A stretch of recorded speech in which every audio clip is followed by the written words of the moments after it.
दोस्तों आज इस वीडियो में हम हैंडबॉल गेम के रूल्स के बारे में जानने वाले हैं। हैंडबॉल गेम्स के टूर्नामेंट्स को जानेंगे, इसकी हिस्ट्री के बारे में हम देखने वाले हैं, ग्राउंड के मेजरमेंट देखेंगे और कॉम्पिटिटिव एग्जाम में जो भी हमारे हैंडबॉल से रिलेटेड क्वेश्चंस बनते हैं उन सभी को इस वीडियो में हम डिस्कस कर लेंगे। इसके अलावा भी अगर आपको हैंडबॉल के बारे में जानकारी लेनी हो, ये गेम होता कैसे है, तो ये वीडियो आपकी उसमें भी हेल्प करने वाला है। वीडियो शुरू करते हैं। सबसे पहले तो हैंडबॉल को 3 नामों से जाना जाता है अलग अलग कंट्रीज में। जैसे कि डेनमार्क में इसको हैंडबॉल्ड बोलते हैं। हैंडबॉल तो बाकी सब जगह बोलते हैं, तो हैंड बॉल की जगह वहाँ पर हैंडबॉल्ड इसको बोला जाता है। कहाँ पर? डेनमार्क में। चेक रिपब्लिक में इसको हेजिना बोला जाता है और टोरबॉल बोलते हैं जर्मनी में। तो ये अलग अलग नाम है।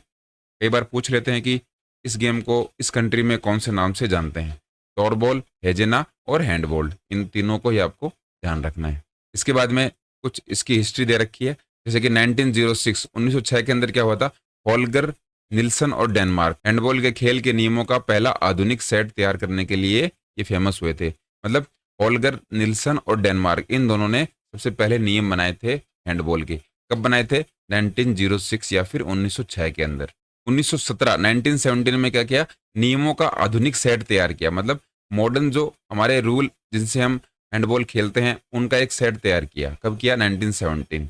और 1917 में ही जर्मनी में पहला आधिकारिक हैंडबॉल मैच खेला गया। तो अगर आपको पूछें तो आपको ध्यान में रखना है कि हैंडबॉल का पहला मैच कब खेला गया। वो खेला गया था 1917 या फिर 1917 के अंदर। 1925 में क्या हुआ था, जर्मनी में पहला अंतर्राष्ट्रीय मैच हुआ। इसके बीच में हुआ जर्मनी वर्सेस बेल्जियम। तो फर्स्ट इंटरनेशनल मैच के बारे में आपको पूछें तो सबसे पहले तो वो हुआ कहाँ पर था? वो हुआ था जर्मनी के अंदर। पुरुषों का ये मैच हुआ था जर्मनी और बेल्जियम के बीच में। और पहला इंटरनेशनल अगर हम मैच की बात करें वुमेन्स कैटेगरी में, तो वो भी जर्मनी में, तो वो हुआ था जर्मनी और ऑस्ट्रिया के बीच में। कहाँ पर? यूरुग्वे। तो जर्मनी तो दोनों में कॉमन है, मेंस और वुमेन्स दोनों में जर्मनी ने पार्टिसिपेट किया था। और एक बार बेल्जियम इनके साथ थी, एक बार ऑस्ट्रिया कंट्री के साथ इनका मैच हुआ था। 5 साल बाद इनका मैच हो गया था। 1925 में पुरुषों का और 1930 में महिलाओं का मैच हो गया था। तो ये सिंपल सी थोड़ी सी जानकारी थी हैंडबॉल की हिस्ट्री के बारे में। इसके बाद में गवर्निंग बॉडीज के बारे में देख लेते हैं कि हैंडबॉल को कौन सी संस्थाएं चलाती हैं। तो सबसे पहले देखिए, इंटरनेशनल हैंडबॉल जो फेडरेशन है, जिसको हम शॉर्ट फॉर्म में IHF बोलते हैं, इसकी फॉर्मेशन या फिर इसकी जो स्थापना है वो कब हुई थी? 11 जुलाई 1946। 11 जुलाई 1946 को इसकी फॉर्मेशन हो गई थी कोपेनहेगन, डेनमार्क में। ये नाम आपको ध्यान में रखना है। डेनमार्क में एक जगह है कोपेनहेगन, वहां पर इसकी फॉर्मेशन या फिर शुरुआत हुई थी। हेडक्वार्टर इसका इंपॉर्टेंट है, ये आपको ध्यान में रखना है। लगभग जो हेडक्वार्टर है वो लूशेन स्विट्जरलैंड के अंदर होते हैं, लेकिन हैंडबॉल का जो हेडक्वार्टर है वो बेसल स्विट्जरलैंड के अंदर है। तो बेसल यहाँ पर अलग नाम है। तो हेडक्वार्टर आपको याद रखना है हैंडबॉल का, काफी इंपॉर्टेंट है। मैंने एक वीडियो में आपको बताया भी था, सारे जो भी गेम्स हैं उन सभी गेम्स या स्पोर्ट्स के आप क्या कर लीजिए, नाम लिख लीजिए, इसके सामने आप इनके हेडक्वार्टर लिख लीजिए। जब आप इनके हेडक्वार्टर इनके सामने लिखोगे तो आपके वो पूरे क्लियर हो जाएंगे कि लुसेन स्विट्जरलैंड कौन कौन से गेम्स का हेडक्वार्टर है और इसके अलावा हेडक्वार्टर्स कौन कौन से हैं। तो इसके अलावा जो हेडक्वार्टर्स रहते हैं उनको आपको याद करना है, ताकि आपका एग्जाम में कोई भी क्वेश्चन गलत नहीं हो। इसके बाद में अगर हम इंडिया के परस्पेक्टिव से देखें तो हैंडबॉल फेडरेशन ऑफ इंडिया, जिसको हम शॉर्ट फॉर्म में HFI बोलते हैं, इसकी फॉर्मेशन 1972 में हुई थी। काफ़ी बाद में आया था इंडिया के अंदर हैंडबॉल। तो 1972 में सबसे पहले स्थापना इंडिया के अंदर हुई थी नई दिल्ली में। तो 1972 में सबसे पहले इंडिया के अंदर हैंडबॉल आया और नई दिल्ली में इसका हेडक्वार्टर है। इसके अगर फाउंडर की बात करें, जो हैंडबॉल को इंडिया के अंदर लेकर आए या फिर हैंडबॉल को इंडिया के अंदर प्रचार किया जिन्होंने, उनका नाम है जगत सिंह लोहान। ये नाम भी आपको ध्यान में रखना है। जगत सिंह लोहान कौन से गेम से रिलेटेड हैं ये आपसे पूछ सकते हैं, तो उसमें आपको हैंडबॉल कर देना है। तो इन 3 बातों का आपको ध्यान रखना है अगर हम हैंडबॉल इंडिया की बात करें तो, और इंटरनेशनल लेवल पर ये 2 बातें आपके ध्यान में रहनी चाहिए। इसके बाद में हैंडबॉल को ऐड कब किया गया? बहुत सारे जो मेजर इवेंट्स हैं हमारे, उसमें ऐड कब किया गया हैंडबॉल को? तो ओलंपिक के अंदर हैंडबॉल को 1936 में ऐड कर लिया गया था। मेंस कैटेगरी जो कि बर्लिन में हुआ था उसमें शामिल कर लिया गया। इसके बाद में उसको वापस हटा दिया। तो 1952 का जो हेलसिंकी ओलंपिक था उसमें मेंस कैटेगरी में इसको डेमोन्स्ट्रेशन के रूप में ऐड किया गया। डेमोन्स्ट्रेशन मतलब प्रदर्शनी करनी पड़ती है कि ऐसा एक गेम है, इस गेम को आप खेलिए। ओलंपिक में उसको मेडल इवेंट के रूप में नहीं देखा जाता, जैसे कि उसके मेडल इवेंट नहीं होंगे, gold medal, silver medal, bronze medal उसमें नहीं दिए जाते। उसमें गेम को दिखाया जाता है कि ऐसा भी एक गेम है बाकी कंट्रीज को भी ये गेम खेलना चाहिए। तो डेमोन्स्ट्रेशन मतलब प्रदर्शनी के रूप में 1952 में इसको दिखाया गया। इसके बाद में 20 साल बाद 1972 का जो म्यूनिक ओलंपिक था उसके अंदर मेंस कैटेगरी में इसको वापस शामिल किया गया। तो आधिकारिक तौर पे अभी जो कंटिन्यूस चलता आ रहा है वो 1972 का है। इसके बाद में 4 साल मतलब अगला जो ओलंपिक था मॉन्ट्रियल में उसमें वुमेन्स कैटेगरी को ऐड कर लिया गया। तो आपको इन सभी बातों का ध्यान रखना है। सबसे पहले कब शामिल किया गया? 1936 का जो बर्लिन ओलंपिक है उसमें सबसे पहले हैंडबॉल को शामिल कर लिया गया था। लेकिन उसके बाद में 1940 1944 के ओलंपिक हुए नहीं, 1948 के लंदन में हुए, उसमें भी हैंडबॉल को शामिल नहीं किया गया। लेकिन 1952 का जो हेलसिंकी ओलंपिक था उसमें इसको डेमोन्स्ट्रेशन कि आप एक बार गेम को दोबारा दिखाइए, उसकी प्रदर्शनी रखी गई। फिर इसके 20 साल बाद 1972 1972 का जो म्यूनिक ओलंपिक है उसमें आधिकारिक तौर पर मेंस कैटेगरी का ये जो हैंडबॉल गेम है इसको शामिल किया गया। इसको री एडेड भी बोल सकते हैं क्योंकि सबसे पहले इसको 1936 में शामिल कर लिया गया था। तो इन सभी बातों का आपको ध्यान में रखना है। एग्जाम में क्वेश्चन आपको किसी भी तरीके से घुमा के पूछ सकते हैं। और इसके जस्ट 4 साल बाद 1972 के 4 साल बाद में क्या हुआ? वुमेन्स कैटेगरी को शामिल कर लिया गया ओलंपिक के अंदर। एशियन गेम्स जो नई दिल्ली के अंदर हुए थे 1982 में उसमें शामिल किया गया हैंडबॉल को। और अगर वर्ल्ड चैंपियनशिप की बात करें तो सबसे पहले जो वर्ल्ड चैंपियनशिप थी वो हुई थी 1938 में। 1938 में मेंस कैटेगरी की हुई थी जर्मनी। इसके बाद में बहुत साल का गैप है और 1954 1954 में हुई फिर एक बार फिर मेंस कैटेगरी की, वो हुई थी स्वीडन में। तो आप देख सकते हैं इसमें कितना फर्क है। वर्ल्ड चैंपियनशिप का वर्ल्ड कप भी बोल सकते हो क्योंकि उसमें मेजर जो भी कंट्रीज उस गेम को खेलती हैं वो सभी पार्टिसिपेट करती हैं। तो वर्ल्ड चैंपियनशिप पहली 1938 में हो गई थी, उसके बाद में बहुत बड़ा गैप है। दूसरी कब हुई? 1954 में। और महिलाओं की उससे जस्ट 3 साल बाद हो गई 1957 या फिर 1957 में वुमेन्स की वर्ल्ड चैंपियनशिप स्टार्ट हुई यूगोस्लेविया में। इन सभी को आपको ध्यान में रखना है, काफ़ी इंपॉर्टेंट क्वेश्चंस इनमें से बन सकता है। नेशनल चैंपियनशिप की अगर हम बात करें तो 1972 में इसकी स्टार्टिंग हो गई थी। मेंस कैटेगरी की सबसे पहले स्टार्टिंग रोहतक हरियाणा में सबसे पहली नेशनल चैंपियनशिप का आयोजन करवाया गया था। अब देखिए नेशनल चैंपियनशिप की जहाँ तक हम बात करते हैं तो उसकी ईयर है वो है 1972। 1972 में क्या हुआ था? इसको ओलंपिक में भी दोबारा शामिल किया गया। तो ये ईयर तो आपको याद ही नहीं रखनी, एक एक याद करोगे उससे ही आपकी दूसरी भी याद हो जाएगी। 1972 में म्यूनिक ओलंपिक के अंदर हैंडबॉल को दोबारा शामिल किया गया और 1972 में ही क्या हुआ? नेशनल चैंपियनशिप स्टार्ट हुई थी हैंडबॉल की। कहाँ पर हुई थी? रोहतक हरियाणा। इसके बाद में क्या दे रखे हैं? हैंडबॉल के मेजरमेंट दे रखे हैं। मेजरमेंट काफ़ी इंपॉर्टेंट है हैंडबॉल के, इनसे बहुत बार एग्जाम में क्वेश्चंस पूछे जाते हैं। तो देख लेते हैं। सबसे पहले तो ग्राउंड का जो मेजरमेंट है वो बहुत ही सिंपल है, 40x20। हैंडबॉल की मेजरमेंट जब आप देखोगे तो आपको इसमें बहुत ज़्यादा परेशानी नहीं होगी, बहुत ही सिंपल से मेजरमेंट है। तो 40 इसकी लेंथ होती है, मतलब 40 मीटर का ये लंबा ग्राउंड होता है और 20 मीटर इसकी विड्थ या फिर चौड़ाई होती है। इसके बाद में जो लाइन है, ये वाली लाइन जो बना रखी है इनकी विड्थ होती है 5 सेंटीमीटर। और गोल वाली जो लाइन होती है उसकी विड्थ थोड़ी होती है, वो उसकी विड्थ ज़्यादा होती है, वो होती है 8 सेंटीमीटर की। गोल कीपर का एरिया होता है 6 मीटर और फ्री थ्रो लाइन है 9 मीटर, मतलब वहाँ से आप फ्री थ्रो कर सकते हो। सामने आपके गोल कीपर रहेगा और गोल कीपर को आपको बीट करके और गोल को करना होता है। पेनल्टी थ्रो भी इसमें होती है। पेनल्टी थ्रो की लाइन होती है वो 7 मीटर होती है।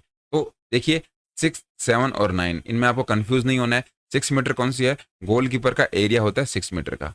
पेनल्टी थ्रो लाइन होती है 7 मीटर की और फ्री थ्रो लाइन होती है 9 मीटर की। पेनल्टी मतलब किसी भी टीम को जब पेनल्टी मिल जाती है तो यहाँ पर एक लाइन होती है, इस लाइन से वो प्लेयर सामने वाला जो गोल एरिया है वहाँ पर गोल करता है। और फ्री थ्रो में वो फ्री थ्रो करता है। मान लीजिए इस टीम को फ्री थ्रो मिल गया तो सामने गोल कीपर रहेगा और वो प्लेयर क्या करता है? यहाँ से जंप करके गोल पोस्ट पर गोल करता है। और गोल से अगर हम बात करें तो गोल कीपर जो रेस्ट्रिक्टेड एरिया होता है वो होता है 4 मीटर का। ये सभी आगे जो डायग्राम आएगा उसमें हम समझ लेंगे। गोल पोस्ट के बारे में बहुत सारे क्वेश्चंस पूछे जाते हैं। गोल पोस्ट की जो हाइट होती है वो होती है 2 मीटर और उसकी विड्थ होती है 3 मीटर। 2x3 का इसका गोल पोस्ट हमें देखने को मिले। Substitute area from centre line, centre line से जो सब्स्टिट्यूट एरिया होता है वो होता है 4.50 मीटर। सब्स्टिट्यूट मतलब ग्राउंड के अंदर 7 खिलाड़ी खेलते हैं। इसके अलावा जो भी प्लेयर को हम सब्स्टिट्यूट करते हैं उनको चेंज करना होता है तो वो एरिया जो बना होता है वो सेंटर लाइन से 4.50 मीटर की दूरी पर होता है। इसके बाद में बॉल के मेजरमेंट के बारे में बहुत सारे क्वेश्चंस हमें पूछे जाते हैं। अगर मेंस कैटेगरी में बॉल का हम वेट की बात करें तो ये होता है 425 से 475, 425 से 475। वुमेन में कुछ भी नहीं करना, 425 की जगह 325 है और 475 की जगह 375 है। मतलब 425 ये 325, 475 375। बॉल की साइज की बात करें, मेंस कैटेगरी में 3 नंबर की साइज की बॉल से मैच को खेला जाता है और वुमेन्स कैटेगरी में 2 नंबर की साइज होती है। साइज का मतलब है इनका डायमीटर थोड़ा सा बड़ा होता है। मेंस कैटेगरी की जो बॉल है वो 19 सेंटीमीटर की होती है और 18 सेंटीमीटर डायमीटर होता है वुमेन्स कैटेगरी में। तो ये छोटी छोटी बातें थी जिनको आपको हैंडबॉल के मेजरमेंट्स में ध्यान रखना है। इसके बाद में अगर हम टाइमिंग की बात करें तो टाइमिंग से अभी थोड़ी दिन पहले जो एग्जाम हुई थी उसमें क्वेश्चन पूछा था कि महिलाओं की टाइमिंग मैच की कितनी होती है। तो टोटल टाइमिंग पूछें तो 25 और 25 कितने हो गए, 50 प्लस 10 60 मिनट। मतलब 1 घंटे मैच की पूरी ड्यूरेशन होती है। और प्लेइंग की बात करें तो वो होती है 50 मिनट, मतलब 10 मिनट का इसके अंदर रेस्ट होता है।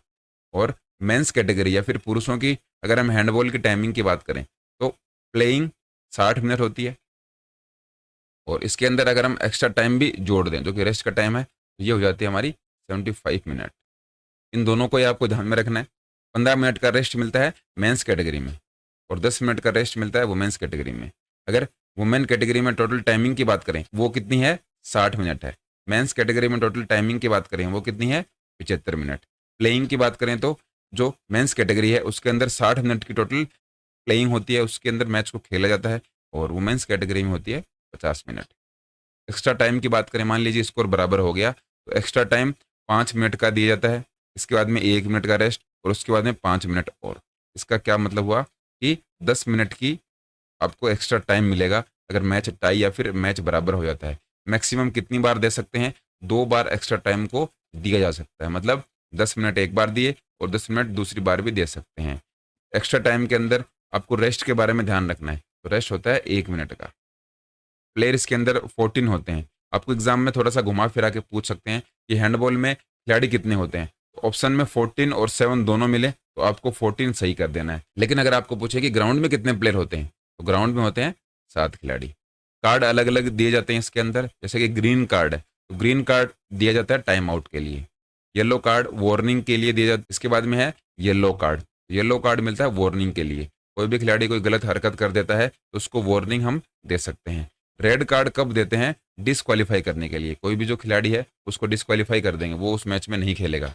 और ब्लू कार्ड सबसे डेंजरस कार्ड माना जाता है हैंडबॉल के अंदर। ब्लू कार्ड जिसको मिल गया उसको एक रिटर्न नोट मिलता है। रिटर्न नोट में क्या लिखा हुआ होता है कि आप पूरे टूर्नामेंट के लिए ही बाहर हो चुके हो। तो ये 4 टाइप के कार्ड होते हैं, इसमें ग्रीन, येलो, रेड और ब्लू। इन सभी को आपको ध्यान में रखना है। टाइम आउट की अगर हम बात करें तो टाइम आउट एक हाफ में 1 मिनट का एक टीम ले सकती है। टाइम आउट मतलब ये जो रेस्ट आपको मिल रहा है इसके अलावा 1 मिनट का टाइम आउट भी एक टीम ले सकती है। टाइम आउट के लिए कौन सा कार्ड हमने देखा था, ग्रीन कार्ड यूज में लिया जाता है।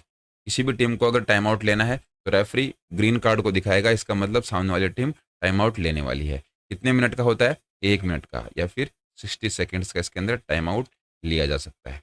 ऑफिशियल्स की अगर हम बात करें तो टोटल 4 ऑफिशियल्स इसके अंदर होते हैं। इसमें आपके 2 रेफरी रहेंगे, एक टाइम कीपर रहेगा और एक रहेगा स्कोरर। इस तरीके से 4 टोटल इसके अंदर रेफरी हमें देखने को मिलते हैं। इसके बाद में अगर कोर्ट के मेजरमेंट की बात करें तो जो भी हमने वहाँ पर डिस्कस किया था वो सारी इसके अंदर दे रखी हैं। जैसे कि हमने देखा था कोर्ट की जो मेजरमेंट है वो 40x20 होती है। 40x20 मीटर इसकी क्या होती है, पूरी मेजरमेंट होती है ग्राउंड की। और जो हमने 4.5 मीटर का क्या देखा था, सब्स्टिट्यूट जोन, वो यहाँ पर होती है। जो सेंटर लाइन है इससे यहाँ पर ये सब्स्टिट्यूट जोन होती है। मतलब कोई भी खिलाड़ी अगर हमें चेंज करना है तो हम यहाँ से कर सकते हैं, वो इतनी इसकी डिस्टेंस हमें देखने को मिलती है। उसके बाद में अलग अलग हमने लाइन देखी थी, जैसे कि ये 7 मीटर लाइन है और यहाँ पे कितनी है, ये 4 मीटर की लाइन है। 7 मीटर लाइन और 4 मीटर लाइन कौन कौन सी थी, 4 मीटर लाइन तो है गोलकीपर का ये रेस्ट्रिक्टेड एरिया है, आप बिना बॉल के इसके अंदर नहीं आ सकते। और 7 मीटर की जो लाइन है ये है पेनल्टी थ्रो की लाइन। मतलब अगर पेनल्टी मिलती है तो इस लाइन से आप गोल में हिट कर सकते हो। इसके बाद में और बाकी हमने क्या डिस्कस किया था, ये है फ्री थ्रो लाइन, ये यहाँ पर देखने को मिल रही है, ये free throw line. Free throw line अगर हम देखें तो इसकी दूरी कितनी होती है, ये 6 मीटर तो ये रही और 3 मीटर ये रही, तो 9 मीटर होती है। ये हमने देखी भी थी, ये देखिए ये रही 9 मीटर फ्री थ्रो लाइन। ये 9 मीटर हमने यहाँ पर डिस्कस की थी और वहाँ पर हमने डायग्राम में इसको देख लिया। बाकी गोल कीपर का एरिया हमने देख लिया था, ये 6 मीटर का होता है। 6 मीटर यहाँ से एक रेडियस लेते हैं ये रेडियस, और फिर इसको पूरा से मार्क कर देते हैं। ये गोलकीपर का पूरा एरिया है, बिना बॉल के आप यहाँ पर नहीं आ सकते। और 4 मीटर का तो ये रेस्ट्रिक्टेड एरिया होता है ये गोलकीपर का। इन दोनों को ही आपको ध्यान में रखना है। तो बस इन्हीं छोटी छोटी बातों का आपको ध्यान में रखना है। इसके बाद में क्या है, ये जो आपका गोल पोस्ट है इसकी विड्थ दे रखी है, इसकी विड्थ है 3 मीटर और इसकी जो हाइट है वो कितनी होती है 2 मीटर।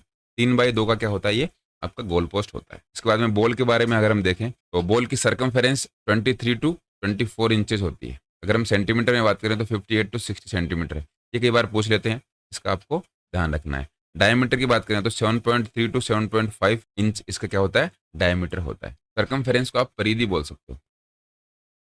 परिधि आप देख सकते हो कि ये पूरा एरिया कितना है बॉल का, और ये रहा इसका डायमीटर। इसके बाद में जैसे कि हमने नेट के मेजरमेंट की बात करी थी तो हमने देख भी लिया था 3 मीटर होता है, इनसाइड से होता है।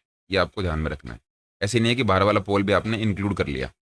3 मीटर आपका अंदर से रहेगा, मतलब ये जो लाइन है और यहाँ पर ये लाइन रही, ये इसकी 3 मीटर इसकी विड्थ होती है, इसकी होगी चौड़ाई। और इसकी ऊंचाई कितनी होती है 2 मीटर, लगभग 6 फीट के बराबर होती है। 6 फीट 5.6 इंच ये इसकी हो गई ऊंचाई। तो आप हाइट भी बोल सकते हो।